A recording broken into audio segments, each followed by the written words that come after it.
Jamie Grandy, who I have to give a good shout out to, because if Jamie didn't agree to take over my practice, there's no way, of course, that you could do politics. There's no way I would have gotten elected. So I'm always grateful to Jamie Grandy, and I know that that for those folks that he is serving at the current time, they're very grateful to have him.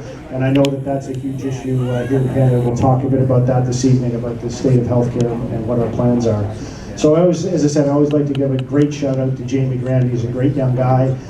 And he wants to be here in this community, and that's really what we want for healthcare. Is we want healthcare providers who want to come, they want to be a part of our community and help build our community.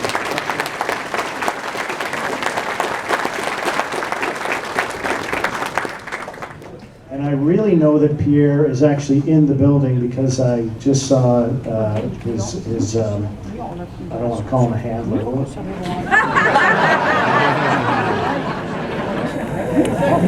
His executive assistant.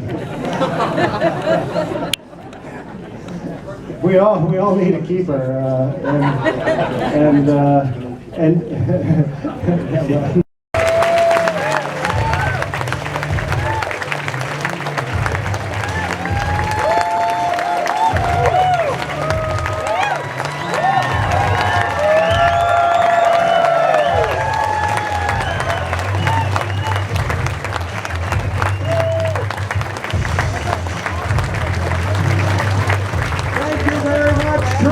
Scotia, great to be back.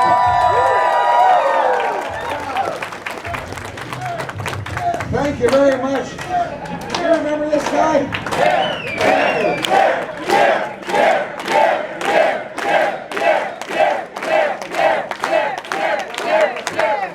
Back here, the incredible common sense people of Nova Scotia. Who's ready to axe the tax?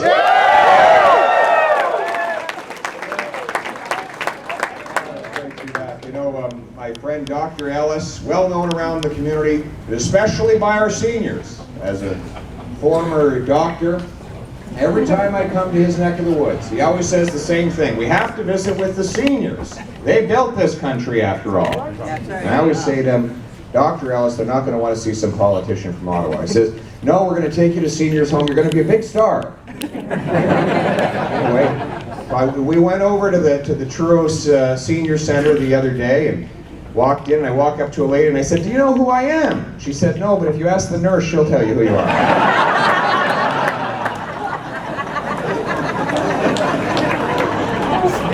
Good to be made humble. And I've learned some of my best lessons from great Nova Scotians, like Elmer McKay. You all remember Elmer McKay? When I was a young lad, I was 25 years old, elected to Parliament, getting myself in a little bit too much trouble because my mouth was working faster than my head. I was a young man. Of course, young men, we all know everything there is to know. We want the world to know it. And so I got myself in trouble a few times. I went to see Elmer. I said, Elmer, what is the secret to a successful and long political career? And he sat me down in his home office and he pointed up to a fish stuff that he'd mounted on the wall that he caught here in Nova Scotia. And he said, Pierre, you see that fish? If he kept his mouth shut, he'd still be alive. Good lesson, eh? I think a lot of politicians could use that lesson, eh? You know, it is great to be out here, reconnecting with the good East Coast folks. Nice to be out of the nation's capital, connecting with the people on the ground, where the real common sense is. We got Rick Perkins from the South Shore. We'll even let a New Brunswicker in here. What do you think about that?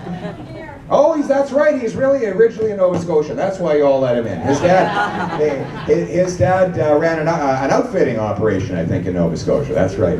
In New Brunswick. Okay. Oh, Barnes. Okay, good. So we'll let him in, eh? He's a good guy. You know, it's been an incredible tour we've had across the East Coast already. We were in St. John.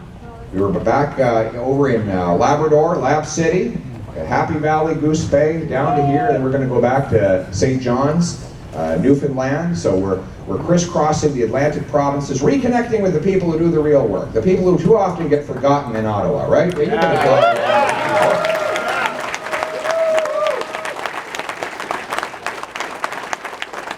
Dr. Ellis was telling a little bit of my story, and he's talking about my biological mother. He said, unfortunately, got pregnant when I was 16. She was 16. How am I supposed to take that? How am I supposed to take that? So I was a bit of an accident, but that's okay. Not all accidents are bad. But nevertheless, when my parents adopted me, they were two school teachers. And they always told me that in Canada, it didn't matter where you came from. It mattered where you're going. It didn't matter who you knew. It mattered what you could do. That's the country my wife came to as a refugee. It's the country we want our kids to inherit. It's the country that we're going to reinstate when I'm Prime Minister of this country.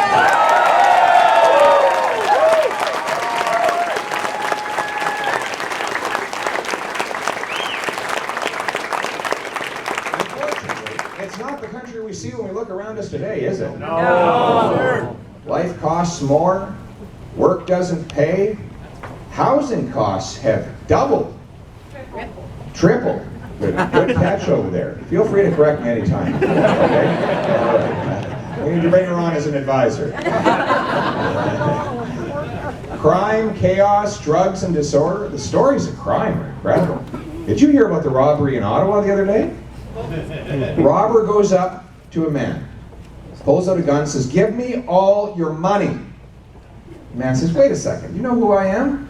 The robber said, "No." He said, "I'm Justin Trudeau."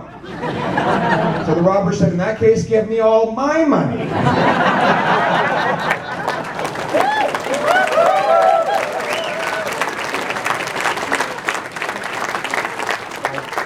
But in all seriousness, people are suffering these days. Seniors are choosing between eating and eating. Young people can't afford a home, can't start a family.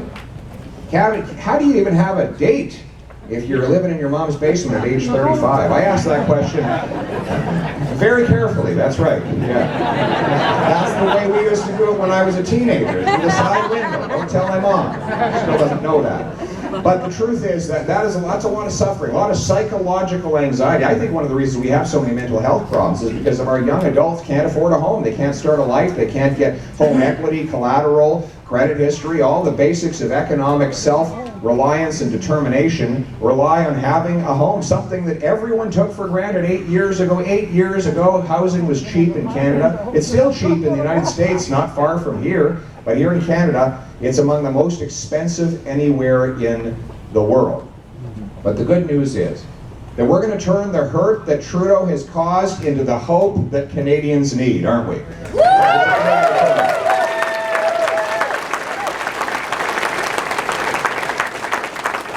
going to do it by relying on the common sense of the common people. We're going to make common sense common again. We're going to, let's start with the cost of living. First of all, we've had the highest inflation in 40 years, since roughly 2021.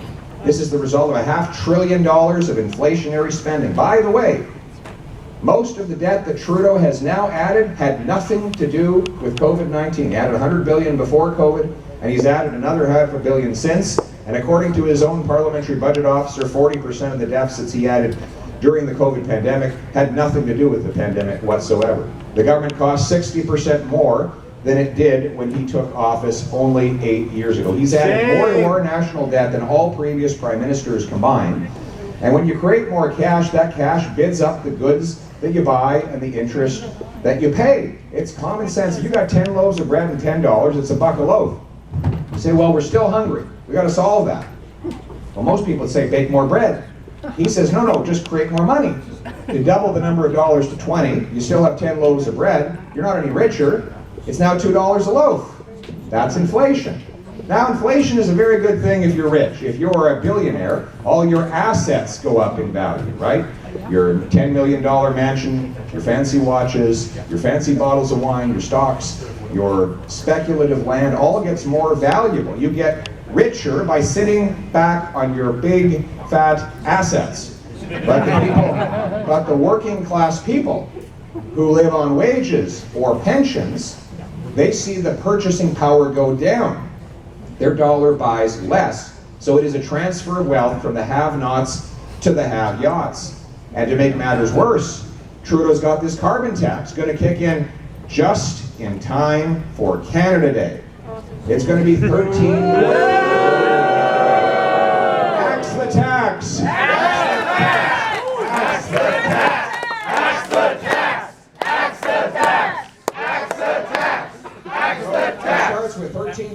cents on July 1st, and then it's going to be another 3.7 cents added on July 7th, a week later, bringing it 18 cents, but he's not done. Then he's going to apply the HST on the tax and the tax to bring the total price increase to 20 cents a liter.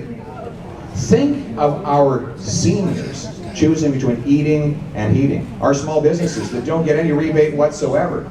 Think of the Suntech tomatoes in Manotick. Anybody know where Manotick is? Yes. It's a quaint little village that would fit in beautifully in Nova Scotia. You actually feel like you're in Nova Scotia when you're in Manotick. They have this little farm. It's a greenhouse, and they grow tomatoes there. And Truro's charging the carbon tax on the CO2 they release into the greenhouse, even though it's absorbed by the plant life. Apparently he missed that day in science class, right? Yeah. But here's the consequence. It means that it costs more to buy a Manotick tomato in Manotick than a Mexican tomato in Manotick, because Mexico doesn't have the Trudeau carbon tax. So the price signal that Trudeau sends is for the customer to buy the tomato that had to be shipped and train and trucked, burning fossil fuels the whole way across the continent, rather than buying the green, clean Canadian tomato. What do you think? We need local tomatoes, right, Peter McKay?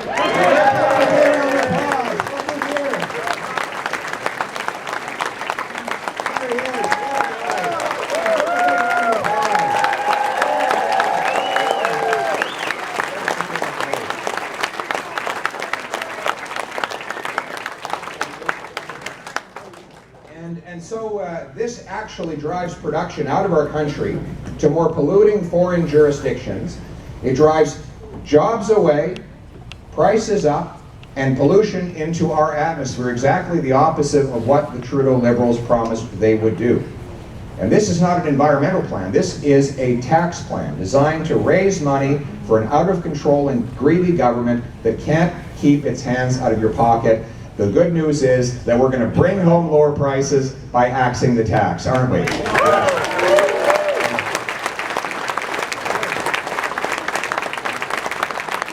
Instead of new taxes, we're going to unleash the production of clean Canadian energy.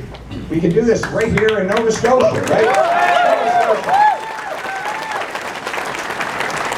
Nova Scotia has the clean energy potential. In fact, there was a company that came here to build tidal power using the forces, the mighty forces of the ocean, to run through turbines and send the power charge right into the grid, emissions free.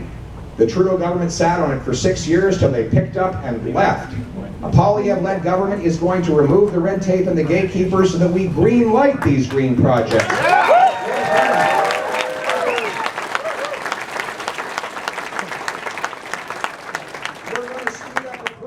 Small modular nuclear reactors that will supply emissions-free electricity onto our grid. We're going to allow our provinces to build more hydroelectric dams. We're going to incentivize our oil and gas industry to invest in carbon capture and storage to put the carbon right back in the ground where it came from. And we're going to make Canada a mining superpower. We have the minerals right under our feet for the future, if only we could get them out of the ground. Unfortunately, it takes 25 years to get a mine approved in Canada. That's why with the 6th biggest supply of lithium on planet Earth, we don't mine a single tablespoon of the stuff.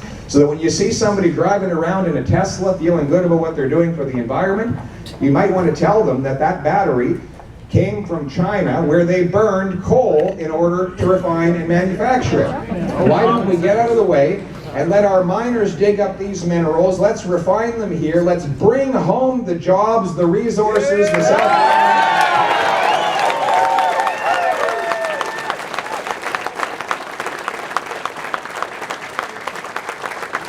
They even have this new technology, and Peter's dad worked in it for a long time now. It is a 3D printer that sucks carbon out of the atmosphere and turns it into building materials. You heard of that? They're called trees. Remember Trudeau was going to plant 2 billion of these things? He didn't plant a single tree. He can't save the world. He can't plant a single tree. We're going to support our forestry sector. Because forestry is good for the environment.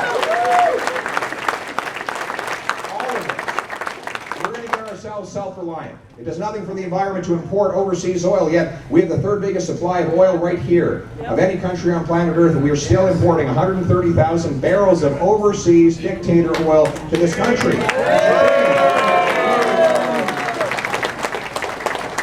So here's the plan. We're going to repeal Trudeau's anti-energy law so that we can build our own resources. We're going to let Newfoundland and Labrador double its production to fully replace all the overseas oil we're bringing into this country, and we're going to end dictator oil in Canada altogether within Canada.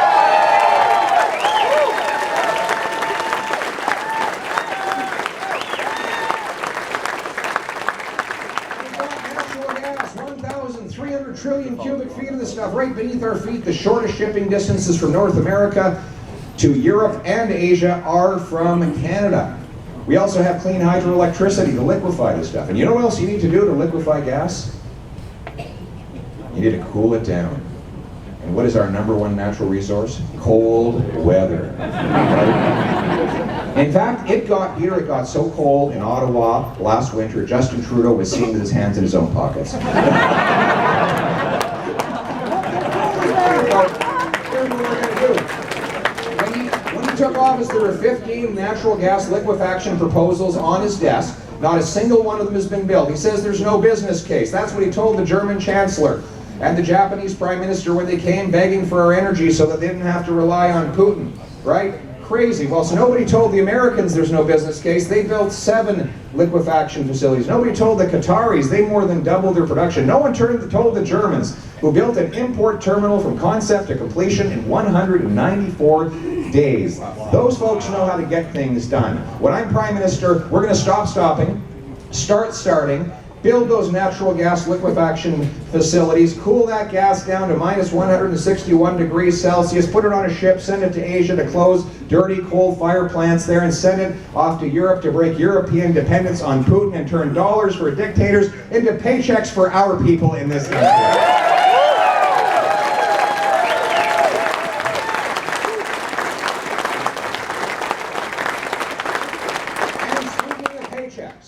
It doesn't pay to work in this country anymore, does it? No. A single mom goes out and earns another dollar. She loses as much as 80 cents to clawbacks of her child benefit, income tax, payroll tax, gas tax, carbon tax to get to work.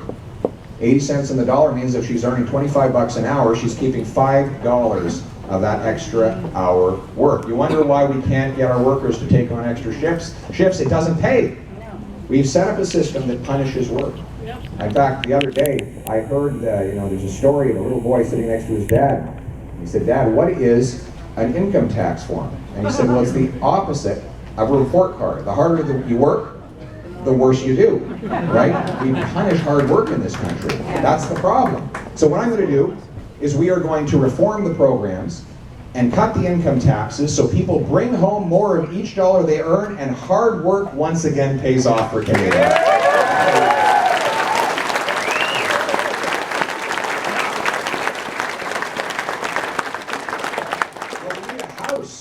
To bring a paycheck home too. Our young people can't afford homes. Over the last several years, in fact, the biggest home price inflation has actually been in Halifax. We think of Toronto and Vancouver.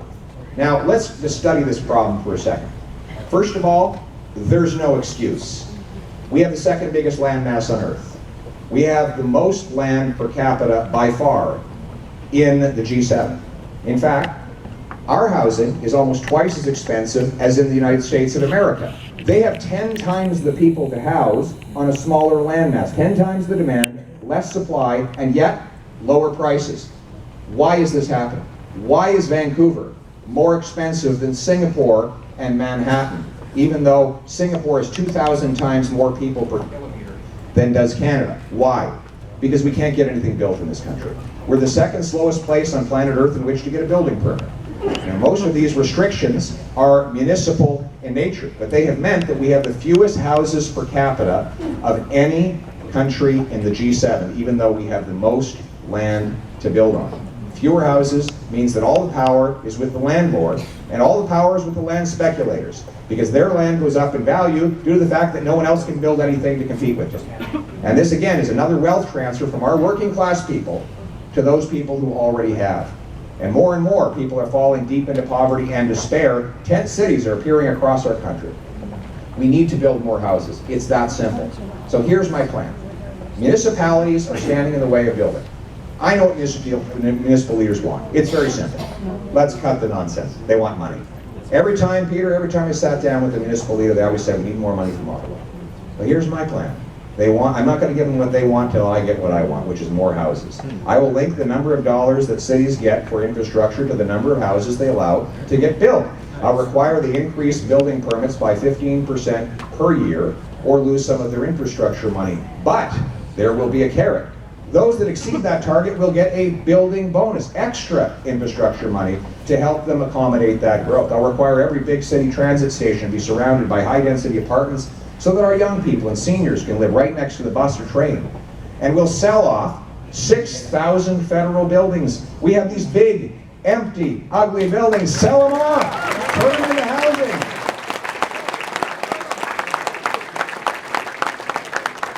And we're going to back the trades as well. We can't simply back... There's another microphone. I never met a mic I didn't like. Thank you very much for that. I'm going to give the speech a second time with that mic after I'm done doing it. But listen, what we need to do is sell off surplus land and surplus buildings. We need to back the trades, not just university education. We also need to give the same support to the young people who will eventually grow up to fix stuff, move stuff, and build stuff. Let's back the trades in this country.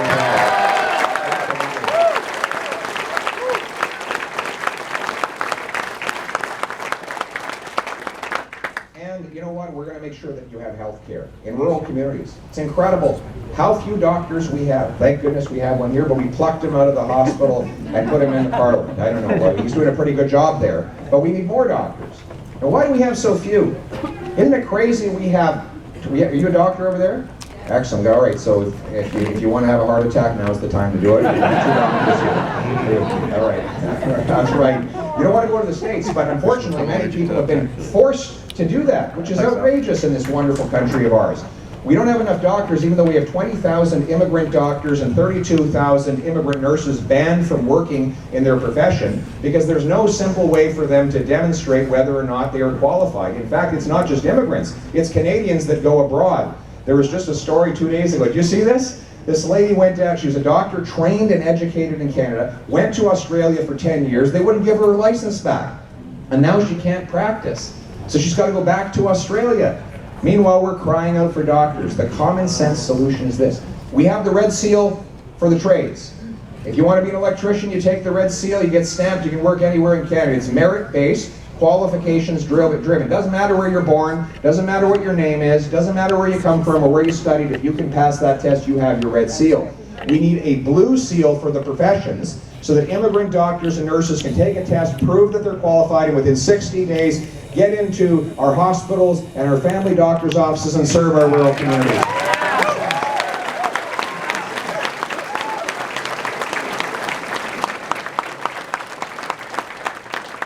But we need to have safety. We don't want our hospitals filled with people who are suffering from crime and violence. Unfortunately, after 8 years of Trudeau, violent crime is up 32%. He brought in this catch and release system, this idea that you could release the same violent criminals over and over and over again. In Vancouver, they arrested the same 40 criminals 6,000 times in a year. That's 150 arrests per criminal per year. It's insane. It's ridiculous. Here's the plan. The Poilievre Common Self Plan. Yeah, it costs a lot of money to rearrest them over and over again. When we were in office, under the previous Conservative government, we brought in mandatory jail time, jail and not bail for repeat violent offenders, and guess what? Incarceration actually went down. Fewer criminals and less crime because there were real consequences. The Poilievre government will bring back real consequences for the repeat violent offenders so that we can keep our streets safe once again.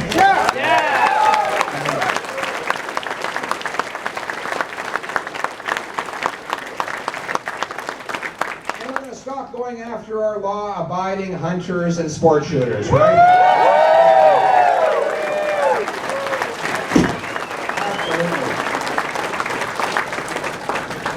The guy or the gal with an RPAL or a PAL, a license, is the least likely person to commit a gun crime. That's the reality.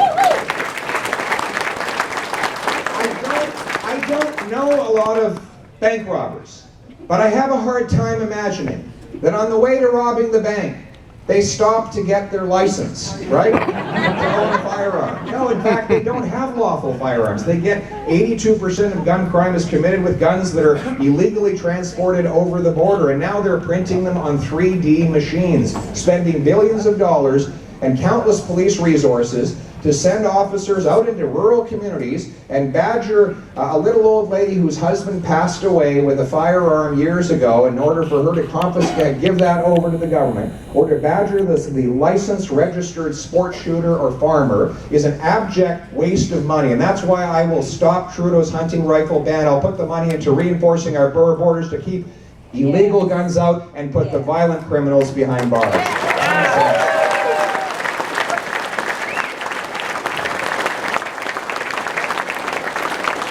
We will bring home safety, and we're also going to bring home freedom to Canada, aren't we?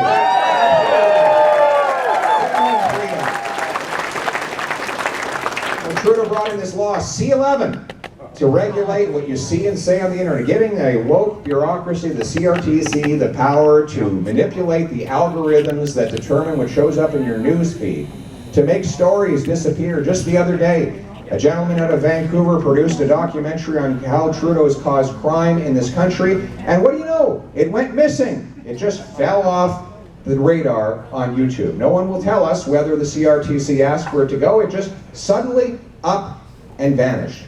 He passed this other law that he said was going to promote Canadian news, and guess what? Now all the big tech giants are taking down Canadian news. Is there any other democracy in the world where government policies are literally forcing news articles and documentaries to vanish? Is this a democracy? No. Margaret Atwood, the great Canadian author, not a conservative, said these policies represent creeping totalitarianism. Yep. You see it? We do.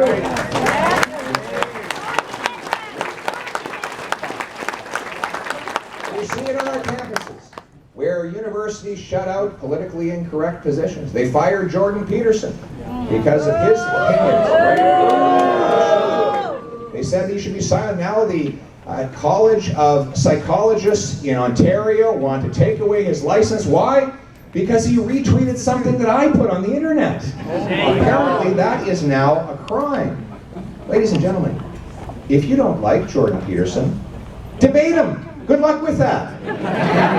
But don't silence him. I don't want to silence Justin Trudeau or Jagmeet Singh or anyone else. I want to debate them because I'm confident that in an open society with free debate, we can win the debate. Section 2B of our Charter of Rights and Freedoms guarantees our right to express ourselves without censorship. 2B or not to be? That is the question. My answer is this. I will require universities that get federal funds for research to uphold academic freedom. I will repeal online censorship. We will bring back freedom of expression to all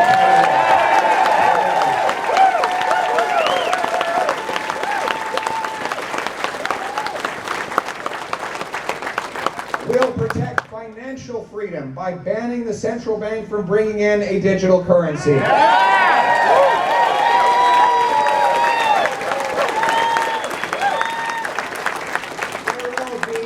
No mandatory digital ID, no mandatory mandates to tell you what to do. We will ban all of our ministers from any involvement in the World Economic Forum.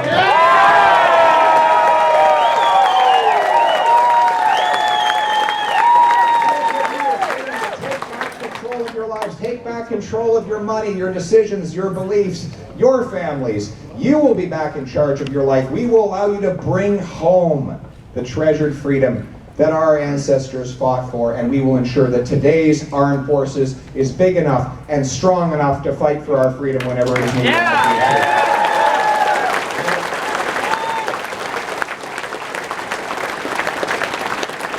This is the real price.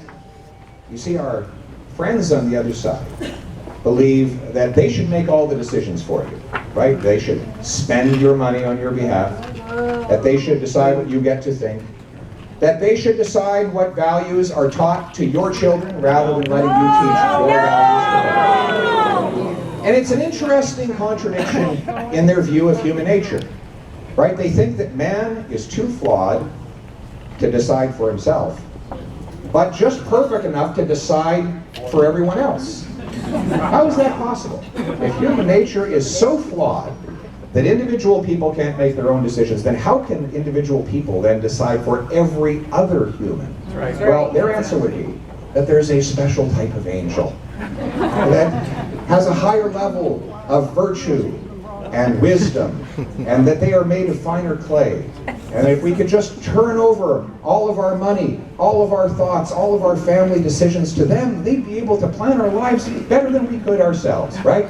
Because they say ordinary people are not able to make those decisions for themselves. Ladies and gentlemen, I've spent the last 2 years traveling this country, and I have a policy that I will follow tonight, which is that I shake hands with every single person that comes to my rally that wants to meet me. And you know what I found out? These are... Peter McKay is a great historian, a lover of Winston Churchill. We were talking about Churchill today with Elmer. One of my favorite stories, Peter, of Churchill is not his great speeches or his witticisms in Parliament, but how he used to walk around in the demolished streets of London to meet with the people who had just been attacked by the German Luftwaffe. He'd hear their stories. He'd help them get back on their feet. One day he happened upon a little old lady who was buried under rubble. So he got on his knees with his staff and they swept away the rubble. They picked her up to her feet, expecting that she might be angry or feel sorry for herself, for her condition. But instead, she looked him in the eyes and said, "Thank you." He paused in his place as she walked away. And moments later, his staff noticed that there were tears running down his face. He looked at them and said, "There goes greatness." You see, he understood something. Wars were won by ladies like her. They weren't won by kings or queens, prime ministers, or even generals. They were won by the barber who downed his scissors to pick up his rifle, by the 18-year-old private that jumped out of the trenches and into the harm's way. They were won by the tea ladies who went into the factories to make the munitions. These were the extraordinary people he understood would win the war. We have those extraordinary people here in Canada as well. I know them. The single mom who works as a waitress, balancing 10 plates on a tray, serving 15 tough customers at once, working 12 hours, getting home to help her kid with math, and balancing her budget on a minimum wage salary is not ordinary. She is extraordinary, my friends.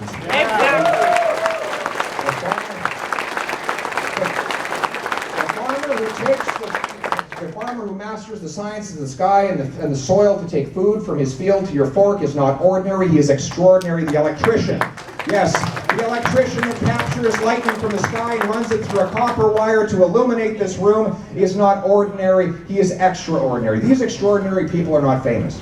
Their names do not appear in news headlines when they die. No words are spoken in their honor in Parliament. But when they walk through Heaven's Gate, the trumpets sound for them, because God knows that they carried their friends, their family, and their nation on their back. And a murmur goes out from God's angels, "There goes greatness." These great people have the right to be masters and not servants in their own country. It is the common sense of the common people, united for our common home. Your home, my home, our home. Let's bring it home.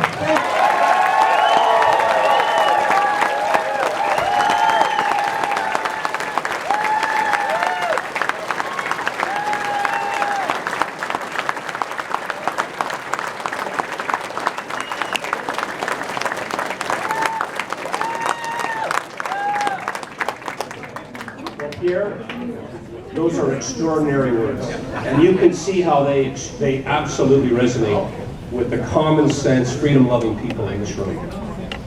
And I feel honored to say words of thanks to you for being here in Truro, Nova Scotia, an incredible part of this country, an incredible part of this province. And I had the pleasure of spending some time with you and my dad in Pictou County, and I know, as you alluded to, you have been traveling this country, working hard, spending time away from your family, to bring this message to the common people. And it resonates because it's true.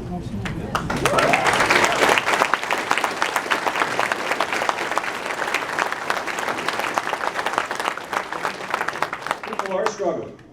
And you talked about, you know, the lies, frankly, that are coming out of our Prime Minister's mouth. You mentioned one of them. He's going to plant 1 billion, 2 billion trees. There's a lot of trees down in this province, and they're getting replanted. What there is a lot of fertilizer in Ottawa. And a lot of wind. A lot of wind. Not enough to blow enough turbines to replace clean, Canadian-made, liquefied natural gas that is going to get us to a cleaner, greener economy.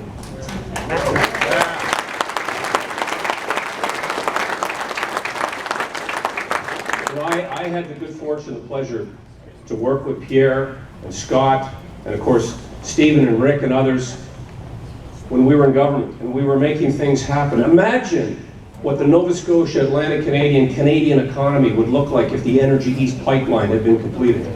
Imagine.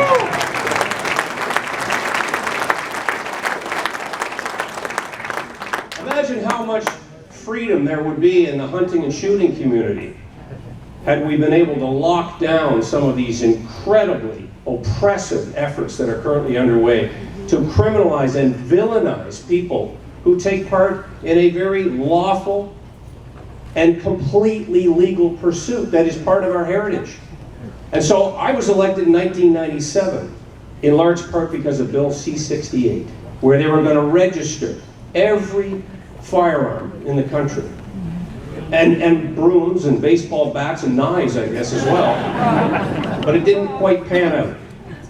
And so common sense is absolutely what this country is begging for. It's what these hundreds of people who have turned out tonight want to hear about.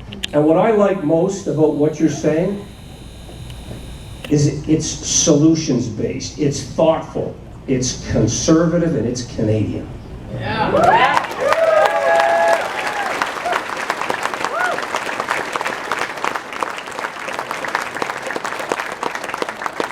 I know you're a student of history. You love Canadian history, but you love international history, but there was a very historic figure who Scott knows well. Robert L. Stanfield, who came from this town.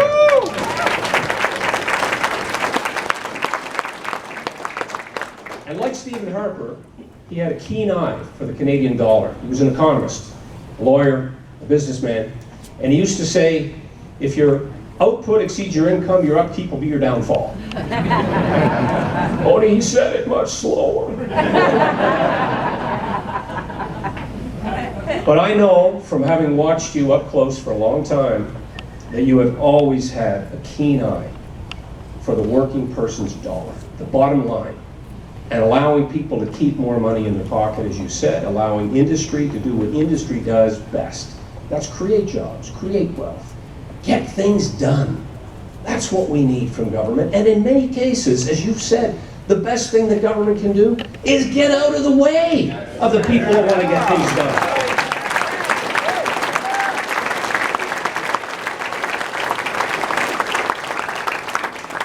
Smaller, more efficient government. You said something earlier today that really resonated with me. You know, the 15,000 or more provincial employees that went on strike in Ottawa? Nobody noticed. You know, that says a little bit something about productivity in this country. And Pierre, the thing that I think is really near and dear to my heart as well, that I know you are a strong believer in and supported strongly when we were in government, advocated for, and fiercely defended, was our policy to raise up and support our greatest citizens, our Canadian Forces members. And we have one of them here today.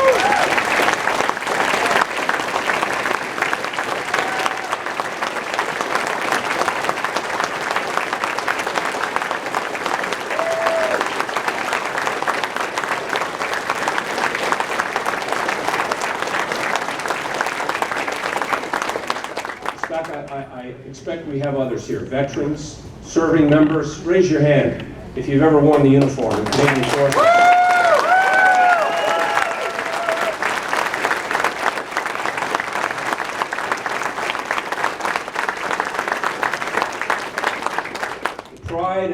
purpose of the Canadian Forces is unprecedented. We have men and women who deliberately and willfully step in harm's way on our behalf, along with our police, our emergency responders, but Forces veterans are special, and we need to treat them with respect. And importantly, we need to invest in their well-being and in our well-being brought about by their capabilities. And guess what? It's great for the economy to build military equipment in Canada, as we're doing here in Nova Scotia.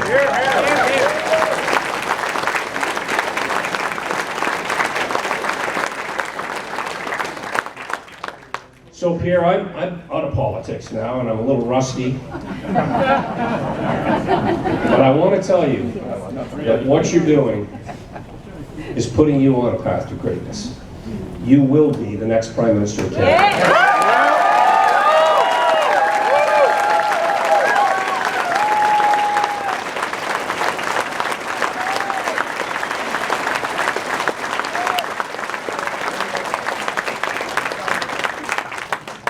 So Pierre, on behalf of everybody here, across this province, across this region, across this country, we are in your debt, but it's a long road to travel.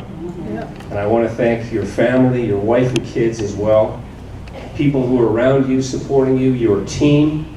This is what the country needs. It's what the country deserves. It's what the world needs, is a Canada that's competitive, productive, and pulling its fair weight in the world again.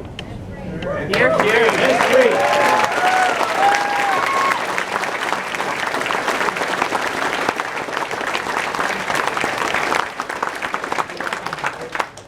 So Pierre, we thank you. We appreciate so much what you're doing, what you're saying, what you represent. We're going to be with you all the way, whether it's next week, next month, next year. We know you'll be back in Nova Scotia, and that's, you can tell, you're going to fill rooms and halls and legions wherever you go, because people want your message. They need your message. You're giving people hope again. You're allowing this young man to grow up in a country where he can afford a house, where he will be able to have a future and pursue a career and do what he wants to do, and that is live free, live strong, and give back to his community. I want to invite everybody up here and say thank you to all who have come out, and let's give Pierre a great send-off.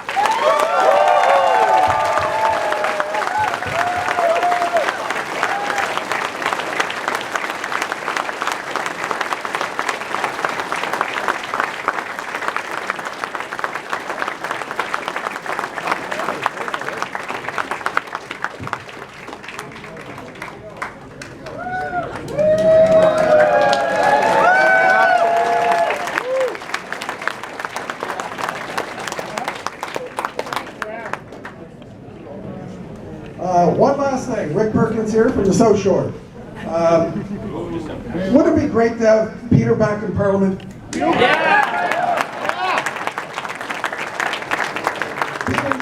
been an amazing friend to many of us, including me. Anytime I've ever asked him to come help, he's been there. Now, I'd like to just remind everyone, Pierre said he's willing to shake everyone's hand, and the way to do that is to go by those flags and line up if you've got a camera. Pierre will be here until you're done, in terms of getting a picture. So, thank you everyone for coming, and have a good night. You guys want to do